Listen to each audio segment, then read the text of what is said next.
بالله السميع العليم من الشيطان اللعين الرجيم. بسم الله الرحمن الرحيم.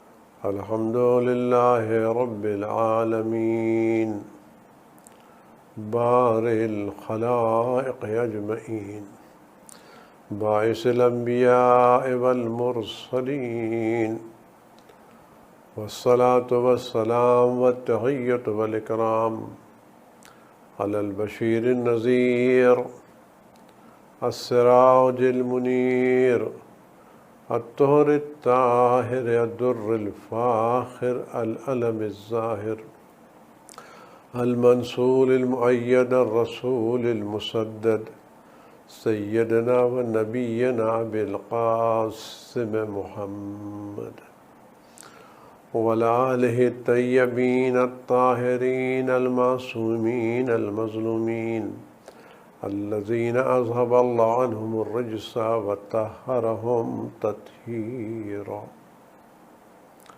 سيما على بقية الله في العالمين وخاتم أئمة المعصومين الكهف الحسين وغياث المستر المستكين ملجأ الهاربين وعصمة المعتصمين أرواحنا وأرواح العالمين لترى بمقدمه فداه عجل الله تعالى فرجه الشريف واللعنة الدائمة الباقية على أعدائهم وقتلتهم وغاصب حقوقهم أجمعين.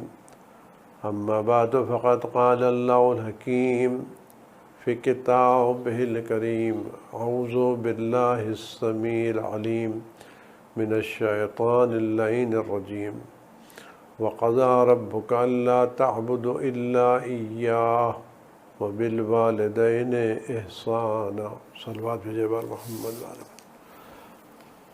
حافظ رضا سے گزارش ہے کہ اس وقت اسکرین پر جو نام آ رہے ہیں آپ ان کے نام ایک مرتبہ سورہ الحمد اور 3 مرتبہ سورہ مبارک توحید کی تلاوت فرما کر کے اول و آخر صلوات کے ساتھ ان مرحومین کے روح کے صلوات میں اللہم صلی علی محمد وعلی بسم اللہ الرحمن الرحیم مالک یوم الدین ایاک نعبد و ایاک نستعین صراط الذین انعمت علیہم بسم اللہ الرحمن الرحیم قل هو اللہ احد قل هو اللہ احد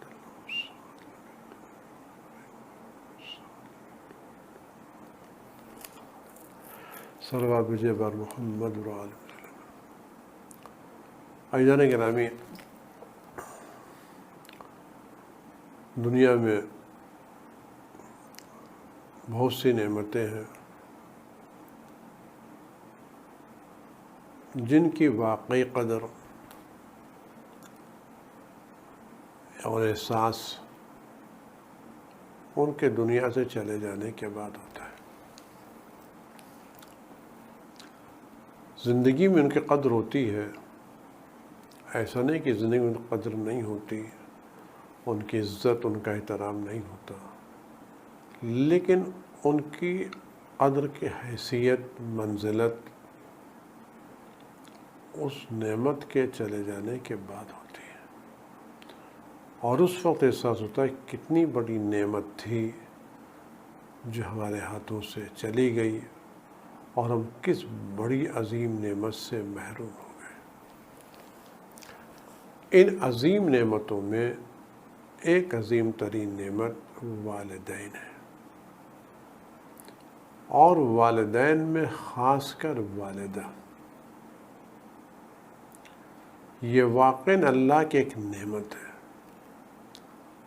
دنیا میں خدا کی رحمت، خدا کی مہربانی، خدا کی رافت کا اگر کوئی نمونہ ہے تو وہ ماں، جس کے نام سے محبت، ایثار، قربانی نظر آتی ہے. اس لفظ ماں میں جو محبت ہے، جو قربانی ہے وہ اور کسی لفظ میں پائی نہیں جاتی۔ واقعی محبت، اور یہ محبتوں کا احساس جانے کے بعد ہوتا ہے۔ ماں کتنی ہی بوڑھی کیوں نہ ہو جائے، کتنے ہی بستر سے کیوں نہ لگ جائے، اس کے ذہن پر بیماریوں کا کتنا ہی اثر کیوں نہ ہو جائے، لیکن جو چیز ان تمام چیزوں کے باوجود ذہن سے نہیں نکلتی وہ اولاد کی محبت ہے۔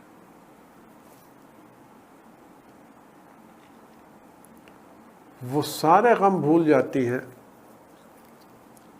لیکن اولاد کو نہیں بھلا پاتی۔ اسی وقت کی جب شدید بیماری ہے، کومے کا عالم ہے، اگر اس وقت بھی اس ماں کو ذرا سا ہوش آئے اور اس کے بچے کا نام اس کے سامنے لیا جائے اور اس کو یہ احساس ہو بچہ تکلیف میں ہے، تو اس حالت بے چین رکھ، پروردگار میرے بچے کو محفوظ رکھ، میرے بچے کی حفاظت کر۔ یہ دل کی گہرائیوں میں بچے کی محبت ماں کا درجہ ہے۔ کسی بھی حالت میں ماں اپنے بچے کو فراموش نہیں کر پاتی، اپنا غم بھول جاتی ہے، اپنی تکلیفیں بھول جاتی ہے، لیکن اپنی اولاد کو کسی بھی منزل پر تکلیف میں دیکھنا نہیں چاہتی۔ اولاد کتنی ہی نالائق کیوں نہ ہو، کتنی ہی خراب کیوں نہ ہو، لیکن ماں کی محبت ایک عجب چیز ہوتی ہے۔ چاہے کہ اولاد اگر صالح ہو، نیک ہو، خدمت گزار ہو، تو ماں کی محبت اور زیادہ بڑھ جاتی ہے۔ ماں واقعی ایک عظیم نعمت ہے۔ اس دور میں جب اقدار، اخلاق، آداب پوری طرح سے پامال ہو رہے ہیں، رشتہ داریاں تباہ و برباد ہو رہی ہیں، اس نئے زمانے میں بچوں کے ذہنوں کی جو غلط تربیت ہو رہی ہے، اس تربیت نے آج کی نئی نسل کے ذہنوں سے ماں باپ کے احترام کو کم کر دیا ہے، اور یہ احترام کی کمی نے بچوں کی ترقی کے راستے روک دیے ہیں، ان سے برکتیں سلب کر لی ہیں، اور سب سے بڑھ کے وہ بچے جو اپنے والدین کا صحیح معنوں میں احترام نہیں کرتے، ان کی عزت خدا نے ان سے سکون کی دولت چھین لی ہے۔ یہ بہت بڑی دولت ہے۔ انسان کے پاس سرمایہ کم ہو، چھوٹا سا گھر ہو، لیکن گھر میں محبت ہو، خلوص ہو، چین ہو، سکون ہو، یہ بہت بڑی نعمت ہے۔ برخلاف اس گھر کے اس میں بڑا گھر ہے، سارے امکانات ہیں، لیکن ذہن پرسکون نہیں ہے، ٹینشن ہے، زندگی کا مزہ نہیں ہے، لطف زندگی نہیں، سب کچھ ہونے کے باوجود محرومی کا احساس ہے۔ یہ اثر ہے والدین کا احترام نہ کرنے کا۔ وہ لوگ جو اپنے والدین کا احترام کرتے ہیں، وہ ساری محرومی کے باوجود اپنے کو محروم نہیں سمجھتے، ساری مشکلات کے باوجود اپنے کو پرسکون محسوس کرتے ہیں۔ خدا نے ماں کی دعاؤں میں اثر رکھا ہے۔ رات کی دعائیں، دل سے نکلی ہوئی دعائیں، بغیر کسی توقع کے دعائیں، بلکہ بغیر کسی التماس کے دعائیں، آپ کسی سے مانگیے کہ یہ التماس آج کل پریشان ہوں دعا کی، وہ لوگ فون کرتے ہیں کہ ذرا دعا کیجیے گا، فلاں بیمار ہے، فلاں بیمار ہے، فلاں بیمار ہے، فلاں پریشان ہے۔ ماں وہ دعا گو ہے جس سے درخواست کرنے کی ضرورت نہیں پڑتی، اس کا دل خود رابطے میں رہتا ہے، کہنے کی ضرورت نہیں پڑتی۔ اولاد بے چین بعد میں ہوتی ہے، ماں کے دل کو خبر پہلے ہوتی ہے، اور اگر ماں کے دل کو خبر ہو جائے تو آپ یقین جانیے بچہ چین سے سوتا ہے، ماں کی آنکھوں میں نیند نہیں آتی، بستر پر لیٹ تو جاتی ہے، آنکھیں بند تو ہو جاتے، لیکن دل اپنے بچے میں لگا ہوتا ہے۔ جب آنکھ کھلتی ہے تو ہی پوچھتی ہے کہ بچہ کیسا ہے، بیٹا کیسا ہے۔ اس کو اپنے درد و غم کا احساس نہیں ہوتا۔ ماں واقعی ایک نعمت ہے، واقعی نعمت ہے، اور جو لوگ اس نعمتوں کی قدر کرتے ہیں وہ دنیا میں بھی چین سے رہتے ہیں، آخرت میں بھی چین سے رہتے ہیں۔ دنیا میں ماں کی دعائیں ان کو عذاب سے، سختیوں سے، مشکلات سے دور رہتی ہیں، اور میدان قیامت میں والدین کی خدمتیں ان کے لیے حساب و کتاب کو آسان کر دیتی ہیں۔ کتنا بڑا ہے۔ جناب موسیٰ علیہ السلام اولو العزم پیغمبر ہیں، بڑے شان کے پیغمبر ہیں، قرآن کریم میں ان کا تذکرہ سب سے زیادہ ہے، مستجاب الدعوت پیغمبر ہیں، ان کی دعائیں اللہ کی بارگاہ میں قبول ہوئی ہیں، سارے انبیاء کی دعائیں قبول ہوئی ہیں، لیکن قرآن دیکھیں جناب موسیٰ کتنی دعا، اجیب، ہم نے تمہاری دعوت کو، ہماری دعا کو قبول کر لیا۔ ایسے مستجاب الدعوات جن کی دعاؤں کی قبولیت کی سند قرآن میں موجود ہے، اتنے شان کے نبی، اتنے آن کے نبی، کلیم اللہ، صاحب شریعت، صاحب کتاب، اولو العزم پیغمبر۔ سو خدا نے فرمایا موسیٰ اب ذرا خیال رکھنا اپنا، کیوں؟ وہ جو تمہارے لیے دعا دیتی تھی تمہاری ماں، اس ماں کا، اس والدہ کا انتقال ہو گیا، موسیٰ اب ذرا خیال رکھنا۔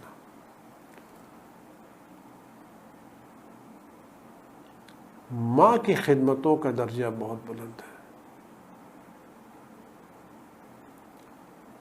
اس دور میں ماں کی نفرتیں بھی عذاب کا سبب بنتی ہیں، اور دعائیں بھی نعمتوں کا سبب بنتی ہیں۔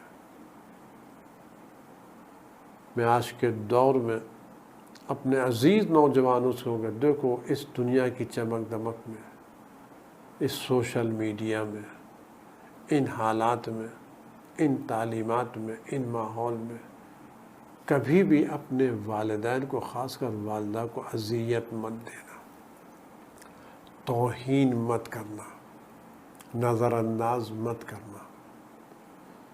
ایک جملہ میں بار بار عرض کیا کرتا ہوں، آج کے نئی نسل سے، خاص یہ جملہ میری نئی نسل تک پہنچ جائے، میں دعا کرتا ہوں اپنے بچوں کے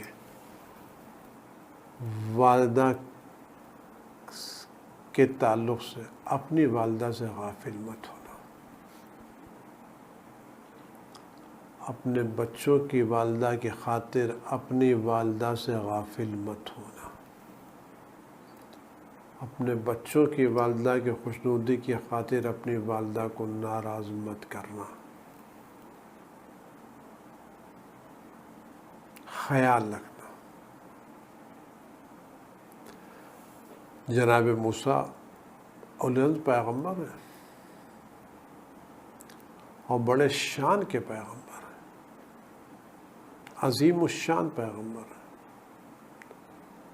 خدا کی بارگاہ میں دعا کرتے، پروردگار یہ بتاتے جنت میں میرے ساتھ کون رہے گا؟ آپ کو معلوم کہ جنت کے درجات ووٹ کی بنیاد پر نہیں ملتے، وزن کی بنیاد پر نہیں، جنت کے درجات ایمان اور عمل صالح کی بنیاد پر ملتے ہیں۔ اور یہ بھی آپ کا ہر زمانے کے نبی کا ایمان اپنے زمانے کے تمام لوگوں سے بالا تر، اور ہر زمانے کے نبی کا عمل اپنی امت کے سارے اعمال سے بالا تر۔ ہر زمانے کا جو نبی ہے اس زمانے کی ساری امتوں کا ایمان ایک پلے میں رکھا جائے اور نبی کا ایمان ایک پلے میں رکھا جائے تو نبی کی ایمان کا پلہ بہت بھاری ہے، اور اس امت کے سارے نیک اعمال ایک پلے میں رکھے جائیں اور نبی وقت کا عمل ایک پلے میں رکھا جائے تو نبی وقت کے اعمال کا پلہ بھاری ہے۔ یعنی اگر یہ عرض کروں اس امت میں 10,000 لوگ ہیں، ان 10,000 متقی، پرہیزگار، مخلص، با ایمان، متوجہ بندے خدا، ان تمام مخلص، با ایمان، متقی، پرہیزگار کی 2 رکعت صبح کی نماز ہزاروں امت کی نمازیں ایک طرف رکھی جائیں اور نبی کی صبح کی 2 رکعت ایک طرف رکھی جائے تو نبی کی 2 رکعت کا پلہ ان ہزاروں نمازوں سے بالا تر ہے۔ اس لیے اس نبی کی نماز پیچھے جو ایمان ہے وہ کسی کے پاس نہیں ہے۔ تو جنت کے درجات ایمان کی بنیاد پر اور عمل صالح کی بنیاد پر، ہر زمانے کے نبی کا عمل امت کے سارے اعمال سے بالا تر، اور ہر زمانے کے نبی کا ایمان امت کے ایمان سے بالا تر۔ اب اگر یہ دعا کی جائے کہ پروردگار بتا دے جنت میرا ہم نشین کون ہوگا، تو اگر اس ہم نشینی میں کسی نبی کا تذکرہ آئے تو بات سمجھ میں آتی ہے بات کہ 2 نبی ہیں، ان کا ایمان برابر کا ہے، ان کا عمل ایک جیسا ہے۔ لیکن اگر اس ہم نشینے میں کسی امتی کا تذکرہ ملے تو دیکھنا پڑے کہ اس امتی نے کیا کیا ہے کہ جس کو اولئک پیغمبر کے برابر کا درجہ مل رہا ہے، وہ کون سا کام اس نے انجام دیا ہے، وہ کون سے خدمت انجام دی ہے کہ جس کے بنا پر اس کو نبی کا جیسا درجہ مل رہا ہے اور نبی کے ساتھ جنت میں ان کے درجے میں رہے گا۔ یعنی اتنا بڑا کام، وہ کون سی خدمت ہے جس کو اس منزل تک پہنچا دیا ہے؟ کار خیر ہے، جہاد ہے، صدقہ ہے، نماز ہے، روزے ہیں، کیا ہے؟ وہ کون سا بہترین عمل ہے جس عمل نے اس شخص کو جناب موسیٰ کا ہم درجہ اور ہم نشین بنایا ہے؟ رب ارینی جلیسی فی الجنہ، اور دکھا دے جنت میں میرا جلیس کون ہوگا، میرا ہم نشین کون ہوگا۔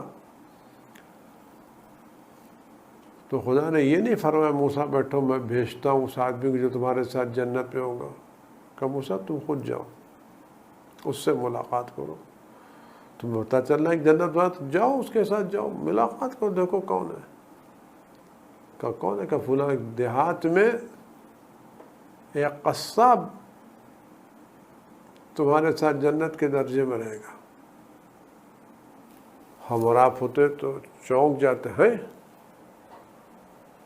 ہمارے ساتھ اور ایک قصاب، وہ بھی ایک دیہات کا قصاب۔ لیکن انبیاء خدا کے بندے ہیں، انہیں حکم خدا پر کوئی شک نہیں ہوتا، خدا نے جو کہا سر تسلیم خم، کہ جاؤ دیکھو۔ اب جناب موسیٰ گئے اپنے شہر سے اس گاؤں میں، جیسا خدا نے بتایا تو اس آدمی کو، قصاب کو تلاش کیا۔ اب جناب موسیٰ علیہ السلام اس فکر میں ہے کہ وہ کون سا کام ہے جس کی بنا پر اللہ تعالیٰ اس کو جنت میں میرے درجے میں رکھے گا، میرا ہم نشین قرار دے گا. ہے کون؟ کرتا کیا ہے؟ گاؤں پہنچے، آدمی کو تلاش کیا، اس کی دکان پر پہنچے. اب جناب موسیٰ غور سے دیکھ رہے ہیں یہ کام کیا کر رہا ہے جو میرے ساتھ جنت میں رہے گا، کون سا کار خیر کر رہا ہے، کون سی نمازیں پڑھ رہا ہے، دعا پڑھ رہا ہے، کیا کر رہا ہے، ذکر کر رہا ہے، فکر کر رہا ہے کیا کام جس کے جنت اس کو میرا درجہ ملے گا. غور سے جناب موسیٰ کی ایک چیز کو دیکھ رہے ہیں کہ اس دکان میں قصائی تھا، گوشت بیچا، دکان وقت ختم ہوا، اس نے دکان بند کی اور ایک مختصر سا گوشت اپنے ساتھ لے کر کے دکان بند گیا. جناب موسیٰ اس کے پیچھے چل رہے، دیکھ رہے ہیں کون کیا کر رہا ہے.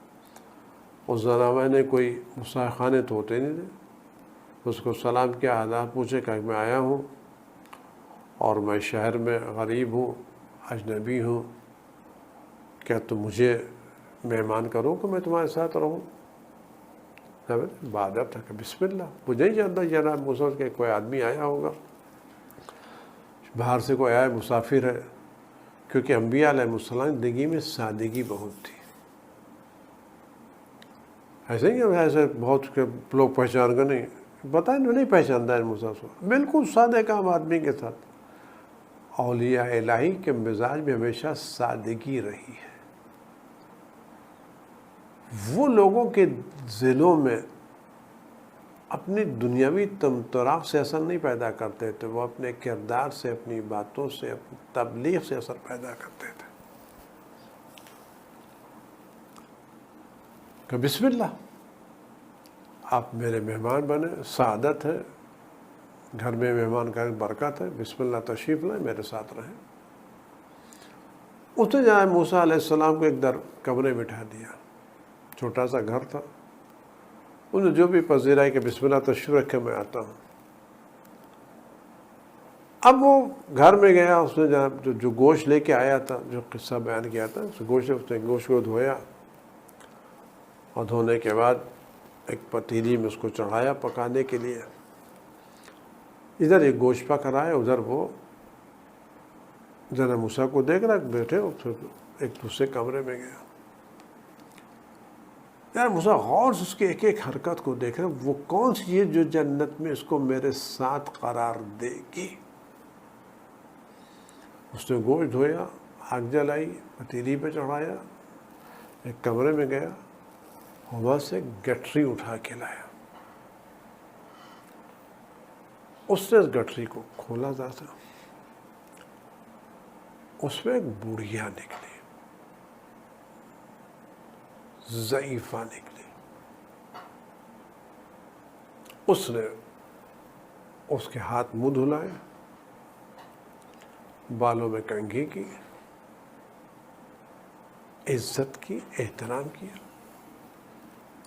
اس کو بھی کیسا تھا، منہ دھلایا، ہاتھ دھلایا، بالوں میں کنگھی کی، چہرہ دھلایا، اس کو بٹھا دیا. اس دوران وہ جو گوشت لے کے آیا تھا وہ بھی پک کے تیار ہو گیا. اب اس نے وہ گوشت لایا، اس نے ایک بعد اس کو ہاتھ سے لے کر کے چمچے سے ایک لقمہ، ایک دانہ اس کو کھلایا، اس کو پانی پلایا، پھر اس کے ہاتھ منہ دھلائے اور پھر اس کو کپڑے میں لپیٹ کر کے اس کے کمرے میں جا کے رکھایا. اس پورے کام کرنے کے بعد جب اس کو فرصت ملی، جناب موسیٰ کے پاس آیا، کہا کہ میں شرمندہ ہوں کہ میں آپ کو وقت نہیں دے سکا، اور اب مجھے فرصت، میں آپ کی کیا خدمت کر سکتا ہوں، کیا کام انجام دے سکتا ہوں. اب بتائیں، آپ میرے مہمان ہیں، میرے گھر میں آئے ہیں، میں آپ کی خدمت انجام دینا چاہتا ہوں، کیا کر سکتا ہوں.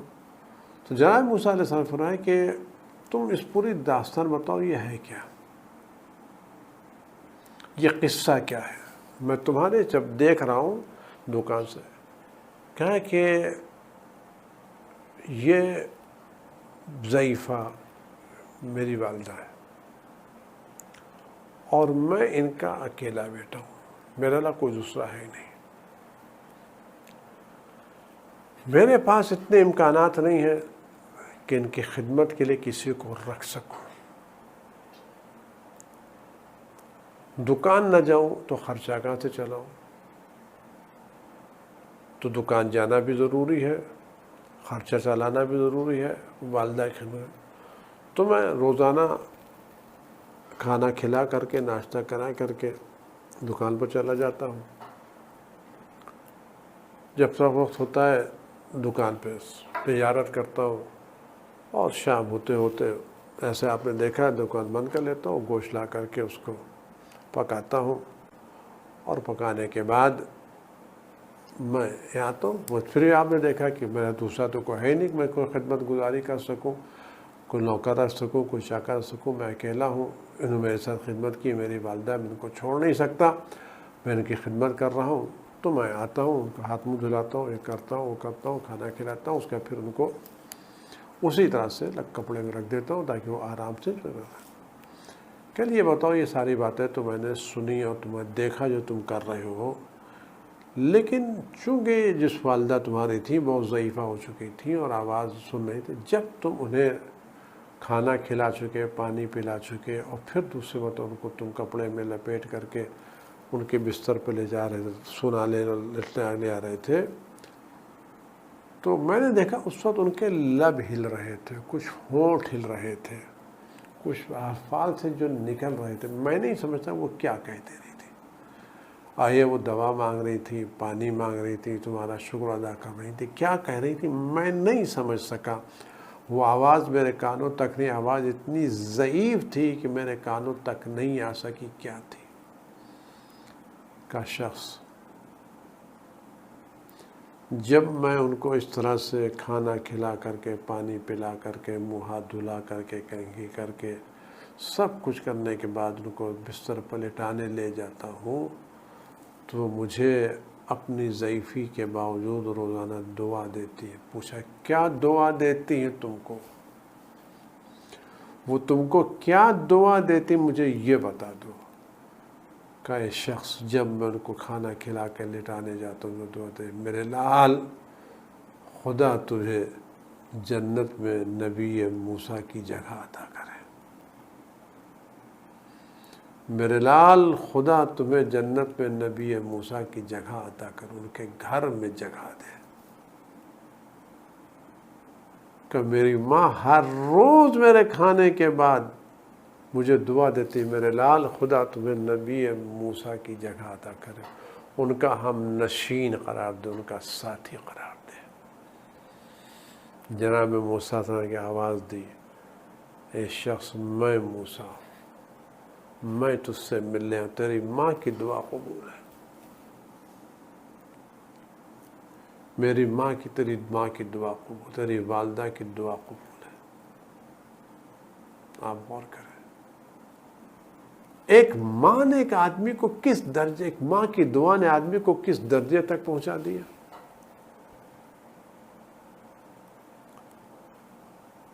یہ ماں کی دعائیں ہیں جو انسان کو ترقی کے راستے عطا کرتی ہیں۔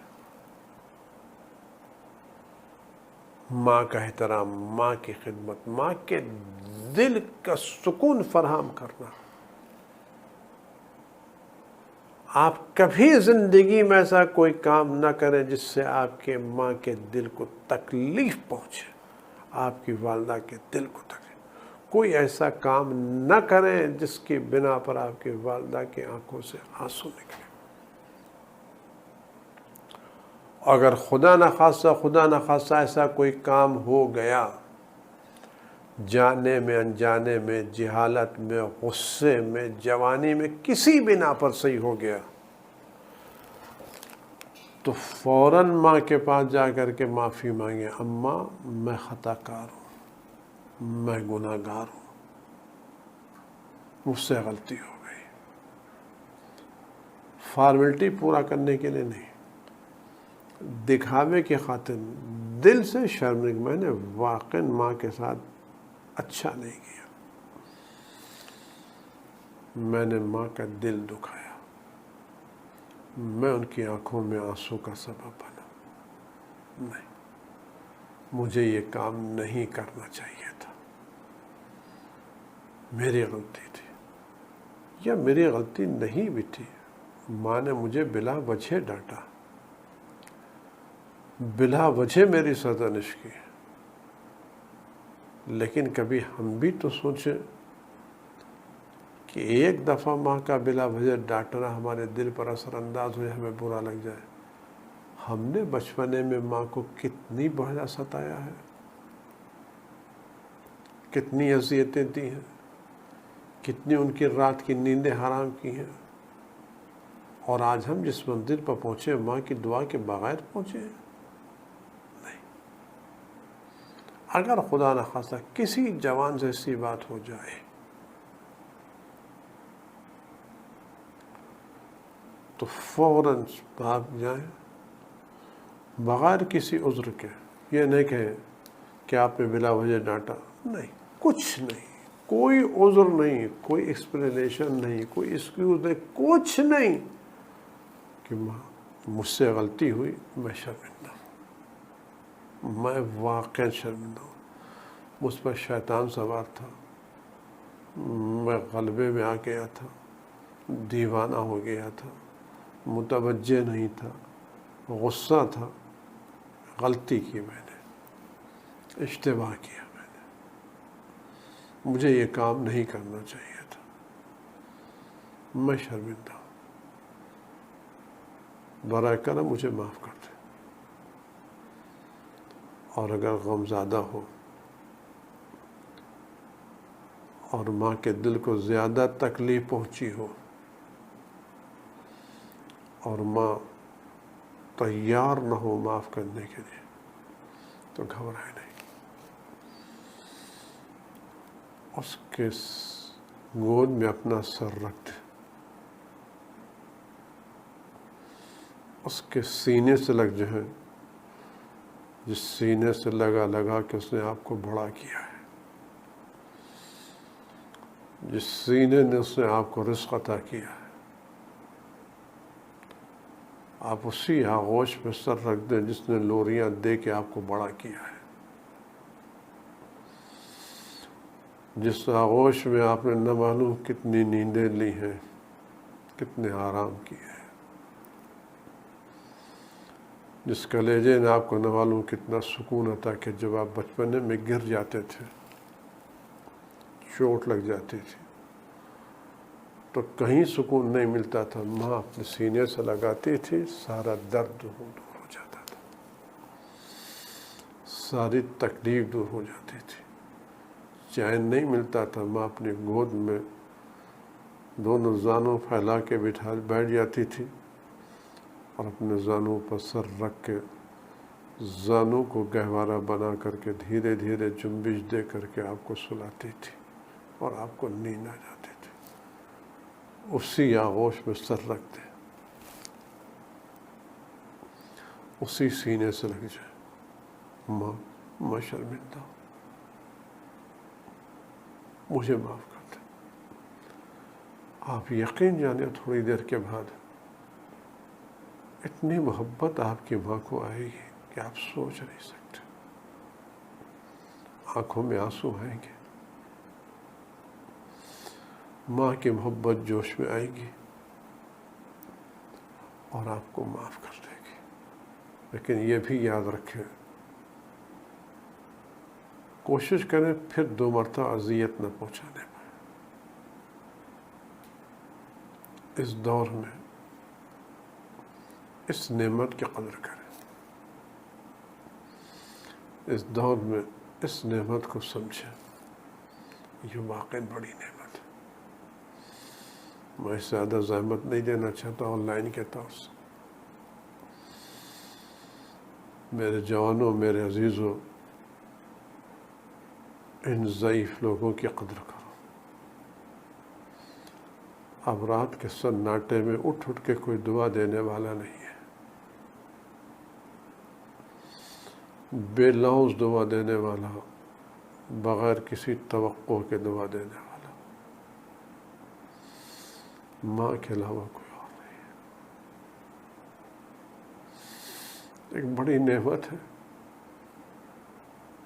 جب یہ چلی جاتی بڑا افسوس ہوتا۔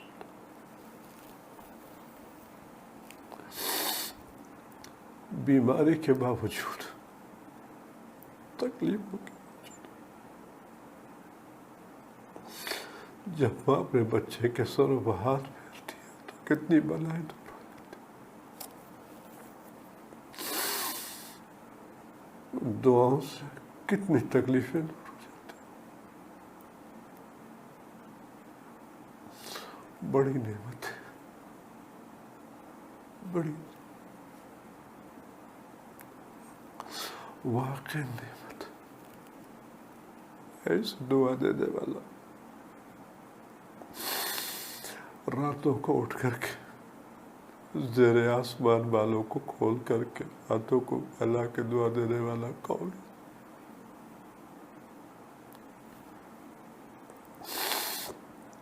جن کے سروں پر ماں کا سایہ ہے، خدا ان کے سروں پر سایہ کو باقی رکھے، اور جن کے سروں سے سایہ اٹھ گیا ہے، خدا ان کی والدہ کی مغفرت کرے، ان کے درجات کو بلند فرمائے۔ لیکن ہم اپنی والدہ کو قبر میں سلانے کے بعد غافل نہ ہو جائیں، بلکہ جب تک زندہ رہیں ان کے لیے کار خیر کرتے رہیں، روزانہ قبر میں ان کے اپنی طرف سے کچھ نہ کچھ ثواب ہدیہ ان کو ارسال کرتے رہیں۔ عزیزان گرامی، بس بات تمام کر رہا ہوں۔ جب عام دنیا کی ماں کا یہ کہ اپنے بچوں کو اتنا چاہتی ہے، تو وہ ماں جو تمام عورتوں کی سردار ہو، اس ماں کے دل میں اپنے بچے کی محبت کتنی ہوگی۔ وہ زہرا اپنے حسین کو کتنا چاہتی ہوگی، اپنے حسین سے کتنی محبت کرتی ہوگی۔ جس بچے کو چکی پیس پیس کے پالا تھا، جس کے لیے ساری تکلیفیں برداشت کی تھی،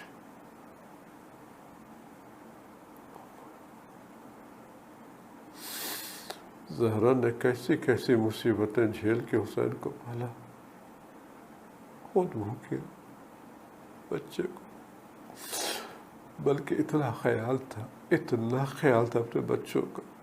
جب زندگی کے آخری دن تھے اور پتہ تھا تھوڑی دیر کے بعد دنیا سے چلی جاؤں گی، تو وصیت یہی کہی دیکھو میرے بچے مسجد میں گئے ہیں، وہاں سے واپس آئے گے تو ان کو میرے مرنے کی خبر نہ دینا، ان کو پہلے کھانا کھلا دینا، پانی پلا دینا، تب بتانا میری دنیا سے رخصت ہو گیا کہ میرے بچوں کو پتہ چل گیا کہ میں دنیا سے تو میرے بچے کھانا لے کے آئے گا۔ اللہ اللہ، زہرا کو کتنا خیال تھا اپنے بچوں کی پیاس کا۔